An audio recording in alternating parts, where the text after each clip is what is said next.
Jasmy continues its hot streak, up 15% today, and the 1-month chart continues trending upward. Finally, specifically on 30 days, they're up 61%, which is well outperforming the rest of the market. Remember, that sounds good. You always want to check it against Bitcoin and Ethereum. Bitcoin is up 43%, Ethereum is up 38%. So Jasmy's 61% is outperforming the markets considerably. It's the first green candle for Jasmy in over 6 months, so this coin is long overdue. It's great news. So what's causing the price increase? Well, there have been a few new developments lately, but some of these things do affect price, some don't. So let's see what's gone on in the last week here since I last covered this coin. So 100 million was added to the Jasmy circulating supply on CoinMarketCap, so it's now up to 93%.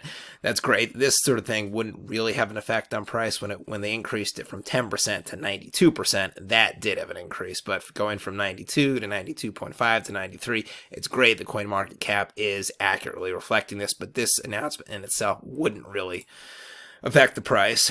What else? Jasmy got listed on BingX Futures. Now, they were already listed on BingX, the regular exchange, so now they're listed on the futures. So this announcement, again, probably wouldn't really have too much of an effect on price.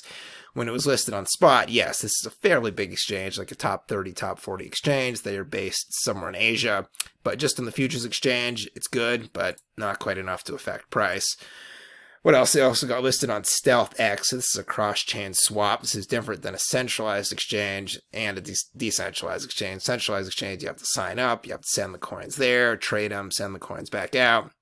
Decentralized exchanges, basically like Uniswap, you just hook up your wallet to the exchange and make the trade within your wallet. And then a cross-chain swap, you don't even need to sign into the swap, you don't need to create a wallet, you basically just give an address to send coins from one wallet you have, it does the swap there, then you specify the address in the new coin, the new chain that you want it sent out to, then it's done. So this is cool. That's great news. Again, probably wouldn't have too much of an effect on price. There's StealthX. I've seen a bunch of other coins partner with them. Doesn't usually cause anything, but here is what caused the price to increase big time today and yesterday. Hara, the CFO, he come out of the woodwork here. About 1 month, he was very quiet on Twitter, hadn't tweeted that much. He made a big announcement today. I mean, in Hara's defense, he comes from the corporate world, high-ranking executive at KPMG. Crypto Twitter, it's a lot of just kind of like memes, stuff like that. Most projects don't have enough announcements or, every day or every week to be tweeting regularly. So most projects, they make up for that. They do funny memes, tweets like that. Hara, he comes from KPMG corporate world. He just doesn't really have that skill set. Totally fine. So he only tweets when there's new announcements to make. There's news about the coin. This was the big announcement today. The 2023 roadmap is now open. It's been revealed. Roadmap releases do tend to increase price. I've seen this in other projects, so this was definitely it here. This is exciting, the way most projects work. So we saw a lot of these altcoins come out around 1.5 years ago, 2 years ago, during the 2021 bull market. So they released generally a 1-year roadmap, and that 1-year roadmap has been expiring lately for a lot of these projects. So then, assuming the project's still around and they met all their milestones, then they need to come up with their new roadmap, which generally covers the second 1-year period. So that's it. Jasmy's done here. Here's the old roadmap right here, 2022. So they pretty much, accomplished most of this here, so that's good. So now they've released the 2023 roadmap. Here it is. Hara announced it about 6 hours ago with a series of tweets. It's also on the website, February 22nd. So if you're not on Twitter, you can check it out at jasmyglobal.com. Then click on the Medium link. Medium.com takes you there. So let's dive into the website right here. So here's the 2023, the new one. So it looks like a lot with the fan token. This is the Japanese soccer club fan token, the Seigen Sotsu, whatever the name is. I guess they're very popular there. So they're going to update some new features on the app. It looks like here they're going to do a fan day appreciation event in Q2 of this year. And then they're going to develop the Jasmy coin investment function. I'm not totally sure. That might refer to getting the coin listed on an exchange. I'm not really sure, but they definitely appear to be prioritizing that. So that's good news, because then if this is successful, it means other sports team tokens, probably in Japan, will also follow suit and have their own fan token launched on the Jasmy platform here.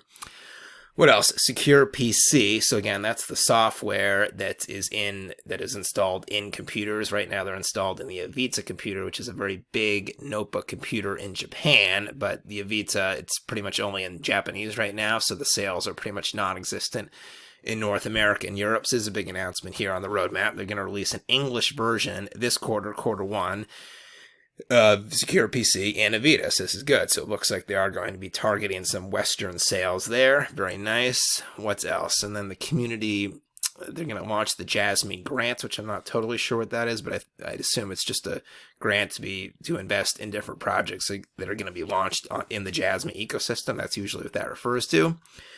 Very cool right there. And then Hara fleshed out some of the more updates in detail. So yeah, the secure PC. So they are going to release an English version. So it's English version of the software. So like when the computer loads up, then when you see the secure PC come up, it'll be in English, not Japanese, which is big since it's a completely different language and alphabet. It does look like they're still going to stick to the Asia region promoting it, so they're not yet going to sell it in North America and Europe, but it looks like they'll be selling it to English-speaking customers in Taiwan, Hong Kong, a lot of them there, Malaysia, Singapore, a lot of them there, India, a lot of them there. So that's cool. So if that is well selling, then I'd assume they're going to target North America and Europe next. What else? The fan token. Yep, he just, again, prioritized this here. They're going to add a lot of new attractive content and app features. Pretty cool. You're also going to focus on the carbon credits. This was initially on their 2022 roadmap. This is one of the things that, not really negative, it didn't really get focused on last year. It has to do with carbon credits. I'm not really too sure what the carbon credit game is myself. A bunch of other projects do it too. It's basically green causes, environmentally friendly causes, so they're going to put an emphasis on that. And then the AI engine. So this is the personal data locker. This is like the main Jasmy feature. Looks like they're going to prioritize this with the travel agencies, which they've been doing. So your data that has to do with what kind of vacations you like, what sort of places you like going, what sort of things you like doing when you're at the vacation destination. That's how it's going to merge right there. They're really going to put a focus on that. So the things in the roadmap that I didn't see too much on, the Platinum Data Happiness Project, but they're definitely still doing that. They are in the, I think, phase 2 testing right now, which is Japan people aged, I think, 20 to 60 or something like that. So it's in the testing phase. So just because it's not on the roadmap doesn't mean they're not going to focus on that. I also didn't see too many target metrics here. A lot of teams in the roadmaps, they'll say, okay, end of the year in the roadmap, I want this number of holders, this number of Twitter followers. We want to, between 5 and 10 new centralized exchange listings. They did do that on their 22 roadmap. Jasmy, see exchange listings here, partners. They did not do it on 2023. Totally fine. Most teams do it. But I think Hara is just kind of avoiding situations where after the fact, people can be like, okay, well, you didn't meet your number of holders goals, so the project's failure. So kind of understandable the way he's doing that there. That's it. So yeah, drop a comment down below. Let me know what you think of Jasmy. Are you bullish on Jasmy? I definitely am. Let me know. That's it for today. Ben Crypto signing out. Be back tomorrow with a new video. Catch you later.